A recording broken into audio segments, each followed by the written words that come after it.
Hello everyone, and welcome to Soft Stories. I'm Stratton, and today we are going to be continuing our reading of Arnold Bennett's How to Live on 24 Hours a Day. We are now at chapter 7 of this book, and so far Mr. Bennett has been telling us a lot about setting aside time to make better use of it. Reading the newspaper on the train is apparently a no-no, as are many of our other idle pursuits, or so he claims. But now it seems the time has come to tell us what to do with this extra time that we've been setting aside. I'm excited to find out what it is, and so without further ado, let us continue our reading of How to Live on 24 Hours a Day with Chapter 7, Controlling the Mind. People say one can't help one's thoughts, but one can. The control of the thinking machine is perfectly possible. And since nothing whatever happens to us outside our own brain, since nothing hurts us or gives us pleasure except within the brain, the supreme importance of being able to control what goes on in that mysterious brain is patent. This idea is one of the oldest platitudes, but it is a platitude whose profound truth and urgency most people live and die without realizing. People complain of the lack of power to concentrate, not witting that they may acquire the power if they choose. And without the power to concentrate, that is to say, without the power to dictate to the brain its task and to ensure obedience, true life is impossible. Mind control is the first element of a full existence. A phrase which I think means something different today than in Mr. Bennett's time. Hence, it seems to me, the first business of the day should be to put the mind through its paces. You look after your body, inside and out. You run grave danger in hacking hairs off your skin.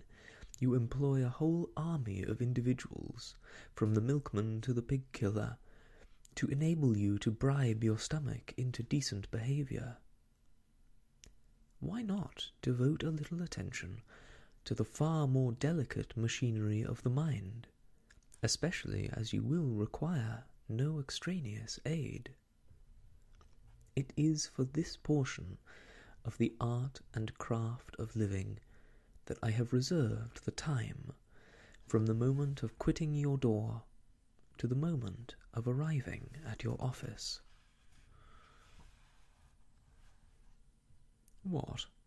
I'm to cultivate my mind in the street, on the platform, in the train, and in the crowded street again? Precisely. Nothing simpler. No tools required, not even a book. Nevertheless, the affair is not easy. When you leave your house, concentrate your mind on a subject, no matter what, to begin with. You will not have gone 10 yards before your mind has skipped away under your very eyes and is larking round the corner with another subject. Bring it back by the scruff of the neck. Ere you have reached the station, you will have brought it back about 40 times. Do not despair. Continue. Keep it up. You will succeed. You cannot by any chance fail if you persevere. It is idle to pretend that your mind is incapable of concentration. Do you not remember that morning when you received a disquieting letter which demanded a very carefully worded answer? How you kept your mind steadily on the subject of the answer, without a second's intermission, until you reached your office, whereupon you instantly sat down and wrote the answer. That was a case in which you were roused by circumstances to such a degree of vitality that you were able to dominate your mind like a tyrant. You would have no trifling. You insisted that its work should be done, and its work was done. By the regular practice of concentration, as to which there is no secret save the secret of perseverance, you can tyrannize over your mind, which is not the highest part of you, every hour of the day, and in no matter what place. The exercise is a very convenient one. If you got into your morning train with a pair of dumbbells for your muscles, or an encyclopedia in 10 volumes for your learning, you would probably excite remark. But as you walk in the street, or sit in the corner of the compartment behind a pipe, or strap hang on the subterranean, who is to know that you are engaged in the most important of daily acts? What asinine bore can laugh at you? I do not care what you concentrate on, so long as you concentrate. It is the mere disciplining of the thinking machine that counts. But still, you may as well kill 2 birds with 1 stone, and concentrate on something useful. I suggest, it is only a suggestion, a little chapter of Marcus Aurelius or Epictetus, 2 of my personal favourite philosophers. Do not, I beg, shy at their names. For myself, I know nothing more actual, more bursting with plain common sense, applicable to the daily life of plain persons like you and me, who hate airs, pose, and nonsense, than Marcus Aurelius or Epictetus. Read a chapter, and so short they are, the chapters, in the next evening, and concentrate on it the next morning. You will see. Yes, my friend, it is useless for you to try to disguise the fact. I can hear your brain, like a telephone at my ear. You're saying to yourself, "This fellow was doing pretty well up until his 7th chapter. He had begun to interest me faintly, but what he says about thinking in trains and concentration and so on is not for me. It may be well enough for some folks, but it isn't in my line." It is for you. I passionately repeat, it is for you. Indeed, you are the very man I am aiming at. Throw away the suggestion, and you throw away the most precious suggestion that was ever offered to you. It is not my suggestion. It is the suggestion of the most sensible, practical, hard-headed men that have walked the earth. I only give it you at second hand. Try it. Get your mind in hand, and see how the process cures half the evils of life, especially worry, that miserable, avoidable, shameful disease. Worry. Chapter 8. The Reflective Mood. The exercise of concentrating the mind, to which at least half an hour a day should be given, is a mere preliminary, like scales on the piano. Having acquired power over that most unruly member of one's complex organism, one has naturally to put it to the yoke. Useless to possess an obedient mind unless one profits to the furthest possible degree by its obedience.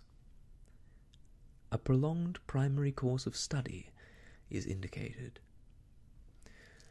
Now, as to what this course of study should be, there cannot be any question. There never has been any question. All the sensible people of all ages are agreed upon it. And it is not literature, nor is it any other art, nor is it history, nor is it any science. It is the study of oneself. Man, know thyself. These words are so hackneyed that verily I blush to write them, yet they must be written, for they need to be written. I take back my blushing, being ashamed of it. Man, know thyself. I say it out loud. The phrase is one of those phrases with which everyone is familiar, of which everyone acknowledges the value, and which only the most sagacious put into practice. I don't know why. I am entirely convinced that what is more than anything else lacking in the life of the average well-intentioned man of today is the reflective mood. We do not reflect. I mean that we do not reflect upon genuinely important things, upon the problem of our happiness, upon the main direction in which we are going, upon what life is giving to us, upon the share which reason has, or has not, in determining our actions, and upon the relation between our principles and our conduct. And yet, you are in search of happiness, are you not? Have you discovered it? The chances are that you have not. The chances are that you have already come to believe that happiness is unobtainable. But men have attained it, and they have attained it by realizing that happiness does not spring from the procuring of physical or mental pleasure, but from the development of reason and the adjustment of conduct to principles. I suppose that you will not have the audacity to deny this, and if you admit it, and still devote no part of your day to the deliberate consideration of your reason, principles, and conduct, you admit also that while striving for a certain thing you are regularly leaving undone the one act which is necessary to the attainment of that thing. Now, shall I blush, or will you? Do not fear that I mean to thrust certain principles upon your attention. I care not, in this place, what your principles are. Your principles may induce you to believe in the righteousness of burglary. I don't mind.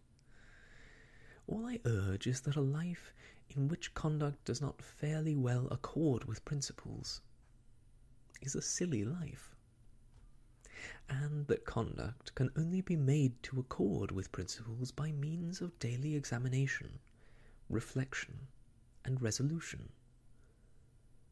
What leads to the permanent sorrowfulness of burglars is that their principles are contrary to burglary. If they genuinely believed in the moral excellence of burglary, penal servitude would simply mean so many years for them. All martyrs are happy, because their conduct and their principles agree. As for reason, which makes conduct, and is not unconnected with the making of principles, it plays a far smaller part in our lives than we fancy. We're supposed to be reasonable, but we are much more instinctive than reasonable.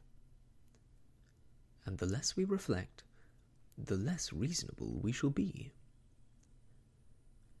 The next time you get cross with the waiter because your steak is overcooked, ask reason to step into the cabinet room of your mind and consult her. She will probably tell you that the waiter didn't cook the steak, and had no control over the cooking of the steak, and that even if he alone was to blame, you accomplished nothing good by getting cross. You merely lost your dignity, looked a fool in the eyes of sensible men, and soured the waiter, while producing no effect whatever on the steak.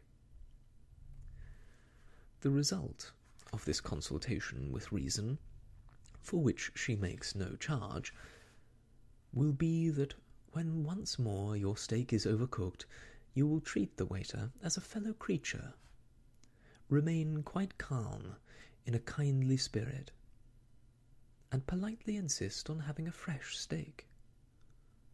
The gain will be obvious and solid.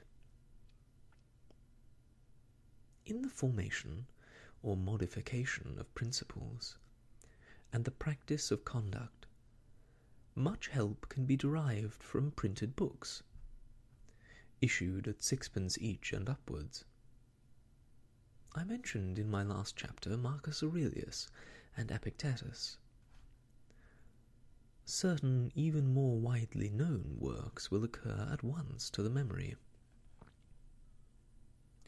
I may also mention Pascal, La Bruyère, and Emerson. For myself, you do not catch me travelling without my Marcus Aurelius. Yes, books are valuable, but no reading of books will take the place of a daily, candid, honest examination of what one has recently done, and what one is about to do, of a steady looking at oneself in the face, disconcerting though the sight may be. When shall this important business be accomplished? The solitude of the evening journey home appears to me to be suitable for it. A reflective mood naturally follows the exertion of having earned the day's living. Of course, if, instead of attending to an elementary and profoundly important duty, you prefer to read the paper, which you might just as well read while waiting for your dinner, I have nothing to say. But attend to it at some time of the day you must. Now I come to the evening hours. But we will reach that next mountain that needs to be climbed in our examination of self and our accumulation of useful time next time on Soft Stories. I really enjoyed these last two chapters, not just as someone who enjoys Marcus Aurelius and Epictetus, the works of both of which, actually, coincidentally, you can know they're just out of frame, just off there, on my sideboard by my bed. Stoicism is a philosophy with which I identify greatly and incorporate into my daily life. Though the name of the practice may sound stone-faced and unfeeling, that's not really what it's about. It's a great philosophy, and I encourage you to look into it. If you're interested, we could even go through some of it together.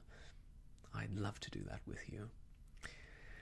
I was also quite intrigued by his talk of reflection in the first of the two chapters that we read today, chapter 6. Or chapter 7, I guess. It sounds a lot to me like mindfulness meditation. Focusing your mind on a single thing, and as it begins to wander away, drawing it back to focus once more on the immediate present or upon a single topic. It's something that I have been aware of for some time, but have only practiced intermittently. I'm trying to be better. I guess that's something. But it was a fascinating thing to see it in this book from 1910. A similar idea to something that is becoming so widespread today. Fascinating. And much better advice than I would have anticipated from a book more than a century old. I am so enjoying reading this with you all, and I hope that you are enjoying it too. I look forward to seeing what comes next in How to Live on 24 Hours a Day by Arnold Bennett. His talk of what to do in the evenings is particularly intriguing. I can't wait to see what he means. I can't wait to see you again soon. Until then, I wish you all the best, and goodbye.